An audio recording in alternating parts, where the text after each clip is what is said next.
All right, big day in Capitol Hill again today. Robert F. Kennedy Jr. back in front of more grilling today. But also on the Hill today, Tulsi Gabbard will be there. Kash Patel will be in front of the Senate Judiciary Committee. Chuck Grassley indicating that the hearings are going to go forward despite this tragedy of this plane crash in Washington, D.C., the collision, if you're unaware of it, an American Eagles flight inbound from Wichita, Kansas, colliding with a UH-60 Black Hawk helicopter, flight 5342 from Wichita to DCA. The collision at about 9 o'clock. Some say just before, some say just after. We'll just say about 9 o'clock and leave it for somebody else to decide the exact number. It doesn't matter. There are no survivors to report at this hour. I have Mark here. And that's where we are. Joining me now is Mark Mitchell. He is the polling truther from Rasmussen. And I'm bringing him in because there's a strange thing that has happened. Well, besides the fact that he was right about everything that he said about the previous election in November, and he nailed it, Donald Trump, more popular today than he's ever been. Mark, welcome back. Yeah, really great to be here. He came out of the gate really strong. In fact, just as strong as he did in 2016, which is really a surprise, considering all the media assets that have been destroyed trying to take that guy down. Really, really crazy. So here's so this is interesting. When it comes to the job approval numbers, two polls have just come out saying he's underwater, which I find surprising considering there was an insider, and I don't know the quality or veracity of these polls like you do. This is your world, but Insider Advantage had him plus 17. At Rasmussen, you have him plus 7 at 52.45, but Reuters and Gallup have Donald Trump underwater. Do you believe that? Because I don't. I mean, I talk to people every day. Even Democrats I know are like, man, he's doing everything he said he was going to do, right? Now, listen, what it comes down to is still today, even though their businesses have been utterly destroyed, the mainstream media needs to put out a very specific narrative. And that narrative right now is that Trump is sowing chaos and he's an unpopular president. And there's always going to be a poll out there that they can cherry pick. What's crazy is that all of the polls crowd going into election season, they all basically copy Rasmussen, and everybody statistically herds into what was ultimately the results. We had Trump slightly positively favorable going into the election, and Kamala Harris not too far behind him. Other people had Kamala Harris up, but it wasn't by crazy amounts unless you're ABC Ipsos. But once an election happens, then you see the wildest things. You see, like, Insider Advantage will come up with Trump net double digits, and Quinnipiac will have him down in 33. And they did the same thing with Biden. But we're the only people polling presidential approval every single day. You know, Gallup used to do it. They no longer do it, apparently. And I think that that's really important because we've had an unbroken data stream all the way since November. And listen, we have 4 years of Trump data to go on and 4 years of Biden.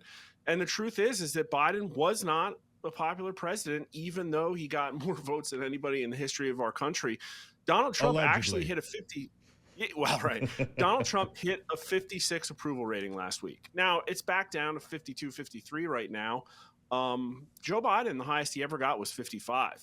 He came out of the gate at 52 or 53. It creeped up a little bit. His highest approval was actually in kind of the first May of his term, when there was a lot of exuberance about the mask mandates being lifted and COVID restrictions going away. So before Afghanistan, because as soon as Joe Biden hit Afghanistan, it was free fall from there. He never recovered, right? And you're right. I've got RasmussenReports.com up. And Donald Trump was at 56. He shed a little bit. His total disapproved gone from 40 to 47, 45, 47, but his approval numbers are at 52. He remains in very good shape. And why do you think there's been that creep in disapproval or approval coming down a little bit? Why? This is moderating. So you hear in polling sometimes the term response bias, and people talk about it as if it's a negative thing, and it can be. So when things happen, sometimes people get exuberant and they're willing to answer a poll in times when they might not otherwise be. And that sounds like it might be a bad thing if you're trying to sample everybody's opinions across the country. But the truth is that a response bias kind of is like what happens on election day, because some people get exuberant and come out and vote and others don't. And we're polling likely voters. So what happened is there were a lot of people just really jazzed about Trump's inauguration. And what was wild is on that first day, so the 2 days preceding that were like the overnight results. They weren't full results, so we didn't publish them. It was like 52, 54. So the number picked up. There was a 58 overnight that got us to that 56. And in that 3-day sample of 56, what was absolutely wild is that in racial demographics, Trump's approval was 55, 57, and 58, white, black, and Hispanic. I don't think that's ever happened before. So a lot of politically disconnected black and Hispanic voters picked up the phone that week and said, you know what, I like what I saw in Trump. So what we're seeing now is probably where Trump will be for a while. He might actually, I haven't seen this morning's results, he might actually tick below 50, who knows? But Joe Biden left with 43 approval and a 55 or 56 disapproval. And his approval index was underwater, like 23, 24 points. Donald Trump's is flat and positive right now.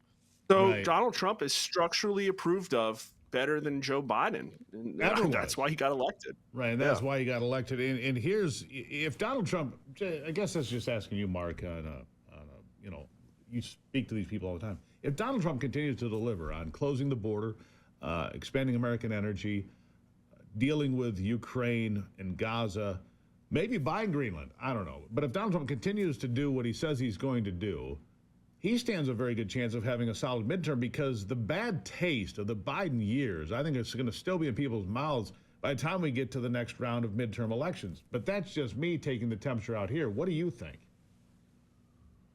Well, Trump will be campaigning most likely with the Republicans, and that would be quite a bit different than what happened in 2022.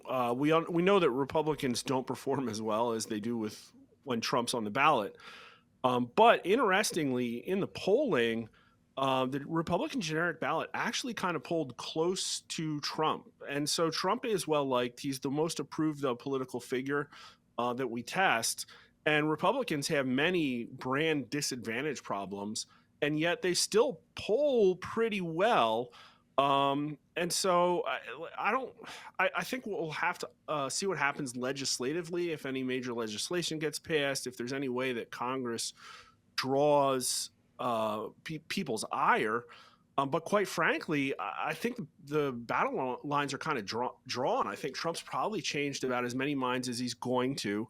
As many people have held their nose to vote Republican as they're going to. What we're probably going to see is another close election. 2022 was Republican plus 2 or 3. This one was also. And what we saw in this election, it didn't really amount to a hill of beans in Congress. And that's because, well, it turns out that well, I still have a lot of questions about the Senate races, and we'll have to visit that next time around, because it seems odd to me that Donald Trump would win by such wide margin. The Senate candidates that were in places like Wisconsin and elsewhere didn't survive. Makes no sense to me. Mark Mitchell, always appreciate you being here, shedding light on what is the pulse of the nation, sir. You are the best at it, and I appreciate you being here. Glad to be here anytime. Thank you so much. All right, we'll take a break. I will have an update from the Potomac and that tragic air crash after this.